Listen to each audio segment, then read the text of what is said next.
ابھی کچھ ہی دن پہلے ہم نے ہمیشہ کی طرح دیش بھکتی کے گانوں کے ساتھ 15 اگست کا جشن منایا۔ ہم تمام انڈینز 15 اگست کو عید و تہوار کی طرح سیلیبریٹ کرتے ہیں۔ ہمارا پڑوسی ملک جو ہم سے الگ ہوا تھا وہ بھی ہم سے ایک دن پہلے جشن آزادی بناتا ہے، پر وہ ملک میں کوئی تعریف قابل بات نہیں جس کا ذکر یہاں کیا جائے۔ ہاں، پر ایک اور پڑوسی ملک جو ہم سے 1 سال 1.5 مہینہ بعد یعنی کہ 1 اکتوبر 1949 میں خود ہی کے ملک کی تاناشاہی کنگ ڈائنیسٹی سے آزاد ہوا۔ ہاں، سمجھ گیا، میں چپٹے چائنا کی بات کر رہا ہوں۔ اچھا ہے زمین چپٹی نہیں، ورنہ یہ چائنیز دعویٰ کر دیتے کہ زمین بھی ہم چپٹوں نے ہی بنائی۔ خیر، زمین گول ہو یا چپٹی یہ بحث نہیں، بات اس ملک کی ہے۔ جب وہ آزاد ہوا اس کی حالت پاکستان سے بھی بدتر تھی۔ ایک وقت ایسا بھی تھا جب چائنا نے پاکستان سے پلین مانگے تو پاکستان نے جواب میں کہا کہ انشانی ہم تمہیں پلین دے تو دیں گے، پر تمہارے پاس ڈھنگ کے رن وے بھی ہے یا نہیں۔ وقت کروڑ بدلا، چائنا نے ترقی کرتے ہوئے جیکی چین کی طرح جمپ لگائی۔ جمپنگ میں چائنا سب کو پیچھے چھوڑ دیا۔ انسانی ضرورت کی ہر چیز ایروپلین سے لے کے سوئی دھاگے تک بنایا ہی نہیں بلکہ دنیا کا سپلائر بن گیا۔ چائنا کی بلٹ ٹرین جاپان امریکہ کو بھی ٹکر دینے لگی۔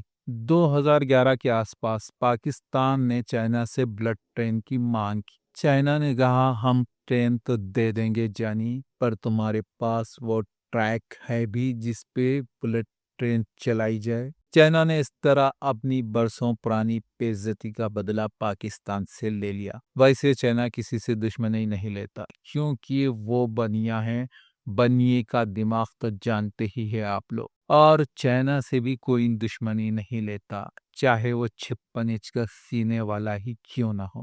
اڑتی اڑتی خبر تو یہ بھی ہے وہ ہماری سرحدوں پہ جیسے اروناچل پردیش، لداخ وغیرہ میں اپنی فوج کی پیٹرولنگ کروا رہا ہے۔ خیر، بحث یہ نہیں ہے، بحث یہ ہے کہ آخر چائنا جس کا نہ گاڈ پہ، نہ بھگوان پہ، نہ اللہ پہ کسی پہ وشواس ہے نہ یقین ہے، وہ کیسے اس طرح اللہ، گاڈ، بھگوان والوں کو اس ریس میں پیچھے چھوڑ دیا۔ ہر دھرم میں کچھ نہ کچھ منتر، دعا، پریس ہوتے ہیں جو ہمیں دنیا و آخرت میں کامیابی کا وظیفے کے طور پر مولوی پنڈت مسجدوں مندروں میں پڑھاتے ہیں، اور ہم وہ پڑھتے بھی ہیں، پھر بھی کوئی اثر نہیں۔ وہ چائنا جس کے پاس نہ کوئی جنتر ہے، نہ منتر ہے، نہ دعا، نہ پرارتھنا، نہ پوجا، نہ پرے، پھر بھی سارے دینوں دھرم والوں کو منہ چڑھا رہا ہے کہ اے اللہ والو، اے گاڈ و بھگوان والو، تم جو جانماز پر نماز پڑھتے ہو آدھے سے زیادہ میں ہی بناتا ہوں۔ وہ مالا جس پہ تم تسبیح و منتر پڑھتے ہو وہ بھی میں ہی بناتا ہوں۔ آخر وہ کیا راز ہے جو چائنا ہم آخرت، قیامت، جنت، دوزخ پہ ایمان رکھنے والوں کو اپنے آگے کمزور اور غریب بنا دیا؟ حق تو یہ ہے کہ اس کو کہیں بھی کوئی افسوس ہے نہ پچھتاوا کہ کاش میں بھی بندگی کے شرف کو اپنا لیتا،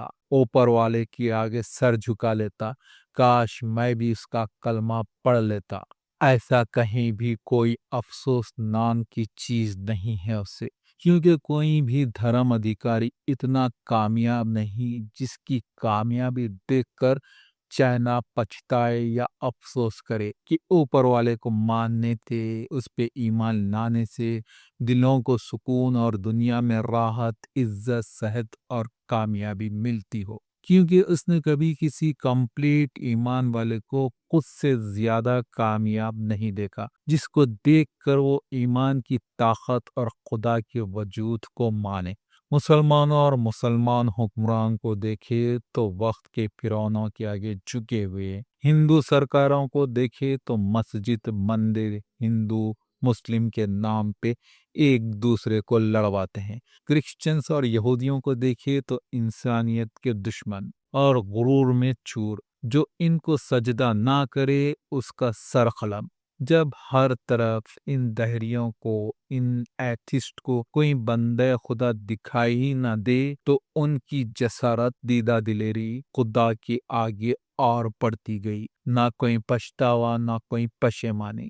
اس کی وجہ صرف ہم جیسے دین و دھرم کا پالن کرنے والے، جن کے پاس نہ ایمان ہے نہ دین و دھرم، بس دو ڈولی پالتی، یعنی کبھی اللہ گاڈ بھگوان کی کشتی میں تو کبھی شیطان کی کشتی میں سوار ہو کے کبھی نیکیوں کو گناہوں سے مٹاتے ہیں تو کبھی گناہوں کو نیکیوں سے مٹاتے ہیں۔ لکھو میٹو پھر لکھو پھر میٹو، ساری زندگی یہی کھیل، نتیجے میں وہی کوڑا کاغذ، اور دنیا کے سامنے یہ میسج کہ ہم ہی تو ہے دنیا میں اس کا نام لیوا، پھر بھی اس کی ہم تک کوئی مدد نہیں، کوئی نصرت نہیں، کیونکہ ظاہری طور پہ تو ہم ہی اللہ والے ہیں، بھگوان اور گاڈ والے ہیں، پر ہم کتنے اللہ والے ہیں یہ ہم جانتے ہیں یا ہمارا رب جانتا ہے؟ پر سامنے والے کو تو اللہ سے دور کر رہے ہیں اپنی ناکامیوں کی وجہ سے۔ ہم خفیہ یا ظاہری ہر وہ گناہ کرتے ہیں جو اوپر والے نے ہمیں اس سے بچنے کا حکم دیا ہے، جبکہ جانتے ہیں کہ اس گناہ سے اس کی رحمت ہم سے دور ہو سکتی ہے، رحمت سے دور یعنی اس کی مدد اور کامیابی سے دور۔ منکر خدا پہ ہماری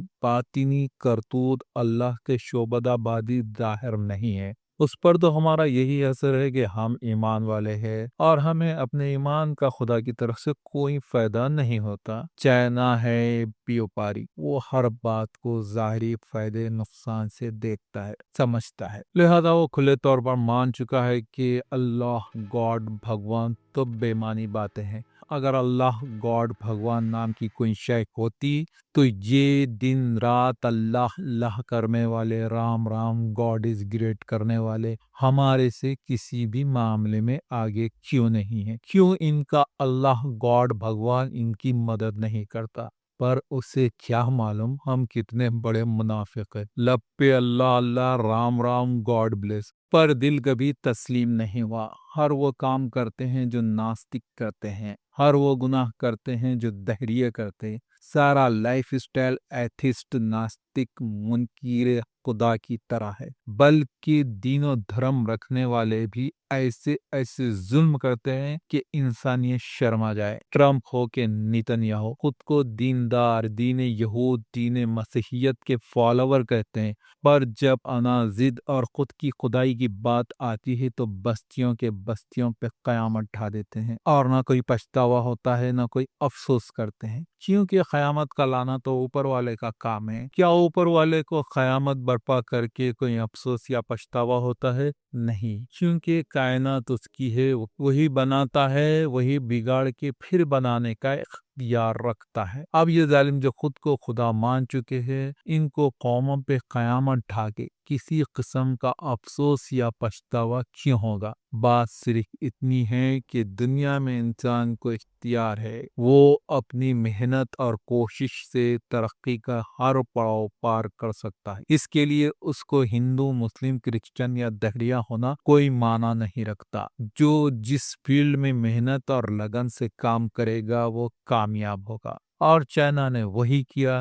کسی بھی تھنگ پہ نمک برابر منافع لے کر کوانٹیٹی اور بلک میں مال سپلائی کرتا ہے۔ یہی وجہ ہے جو اس وقت دنیا پہ چھا گیا۔ ہمارے بھارت کے صنعت کار اس کمپٹیشن میں ڈوبنے کی وجہ ان کا بھاری بھرکم منافع کا لالچ اور مزدور کو نمک برابر مزدوری کا چلن۔ خود تو منافع کی گھی میں پانچوں انگلیاں اور سر ڈال کر بیٹھ جاتے ہیں اور چیزیں مہنگی اور خراب بیچتے ہیں، تو ایسے میں چائنا کو حق ہے کہ کم منافع پہ ساری دنیا کو اپنی منڈی بنا لینے کا۔ چائنا نے اس بازار میں کچھ سچے مسلمانوں کو دیکھ لیا جو دنیا کو بتا رہے ہیں کہ انسان کیا ہوتا ہے، اللہ کا سچا نام لیوا کیسا ہوتا ہے، اور یہ پروف ایران کے سپریم لیڈر نے دے دیا کہ دنیا کی ساری ترقی، ساری ایجادات، ساری آرٹیفیشل کریٹیوٹی انسان سے بڑھ کر نہیں ہے، اور اس صدی کا سب سے کامل انسان،